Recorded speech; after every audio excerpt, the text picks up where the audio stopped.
एक बार की बात है, एक औरत अपने घर से निकली। उसने घर के सामने सफ़ेद लंबी दाढ़ी में 3 साधु महात्माओं को बैठे देखा। वह उन्हें पहचान नहीं पाई। उसने कहा, मैं आप लोगों को नहीं पहचानती, बताइए क्या काम है। साधु ने कहा, हम भोजन करना चाहते हैं। औरत ने कहा, ठीक है, कृपया मेरे घर में पधारिए और भोजन ग्रहण कीजिए। क्या तुम्हारा पति घर में है? एक साधु ने प्रश्न किया। नहीं, वह कुछ देर के लिए बाहर गए हैं, औरत ने उत्तर दिया। तब तो हम अंदर नहीं आ सकते, तीनों एक साथ बोले। थोड़ी देर में पति घर वापस आ गया। उसे साधुओं के बारे में पता चला तो उसने तुरंत अपनी पत्नी से उन्हें पुनः आमंत्रित करने के लिए कहा। औरत ने ऐसा ही किया।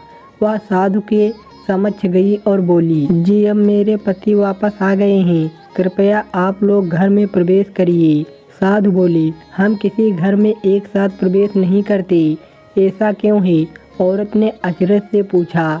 जवाब में मध्य में खड़े साधु ने बोला, पुत्री, मेरी दाईं तरफ खड़े साधु का नाम धन और बाईं तरफ खड़े साधु का नाम सफलता है। मेरा नाम प्रेम है। अब जाओ और अपने पति से विचार करके बताओ कि तुम हम तीनों में से किसे बुलाना चाहती हो। औरत अंदर गई और अपने पति से सारी बात बता दी। पति बेहद खुश हो गया। वह आनंद आ गया। चलो जल्दी से धन को बुला लेते हैं, उसके आने से हमारा घर धन दौलत से भर जाएगा और फिर कभी पैसों की कमी नहीं होगी। औरत बोली, क्यों ना हम सफलता को बुला ले, उसके आने से हम जो करेंगे वो सही होगा और हम देखते देखते धन दौलत के मालिक भी बन जाएंगे। पति बोला, तुम्हारी बात भी सही है, पर इसमें मेहनत करनी पड़ेगी। मुझे तो लगता है धन को ही बुला लेते हैं। थोड़ी देर उनकी बहस चलती रही, पर वो किसी निश्चय पर नहीं पहुंच पाए और अत्यंत निश्चय किया कि वह साधु से यह कहेंगे कि धन और सफलता में जो आना चाहे आ जाए। औरत झट से बाहर गई और उसने यह आग्रह साधुओं के सामने दोहरा दिया। उसकी बात सुनकर साधुओं ने एक दूसरे की तरफ देखा और बिना कुछ कहे घर से दूर जाने लगे। अरे आप लोग इस तरह वापस क्यों जा रहे हैं? औरत ने उन्हें रोकते हुए पूछा।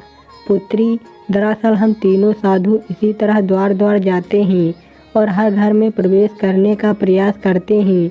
जो व्यक्ति लालच में आकर धन या सफलता को बुलाता है, हम वहाँ से लौट आते हैं, और जो अपने घर में प्रेम का वास चाहता है, उसके यहाँ बारी बारी से हम दोनों भी प्रवेश कर जाते हैं।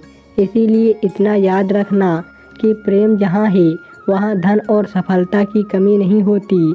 ऐसा कहते हुए धन और सफलता नामक साधुओं ने अपनी बात पूर्ण की। कहानी से सीख, यदि इंसान लालची न होकर निस्वार्थ भाव से दूसरों के हित और आनंद की कामना करता है तो निश्चय ही उसे जीवन की वास्तविक सुख की प्राप्ति होती है।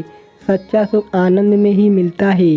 वो कहते हैं ना, आनंद का सुख तो उस झोपड़ी में मिल जाता है जहाँ लोग एक दूसरे के साथ प्रेम के साथ निवास करते हैं, और ऐसा सुख तो बड़े बड़े महलों के समान बंगलों में भी नहीं मिल पाता है, क्योंकि वहाँ घर तो बड़ा हो जाता है लेकिन दिल छोटा होता है, जिस कारण से वहाँ प्रेम और आनंद का निवास नहीं होता है।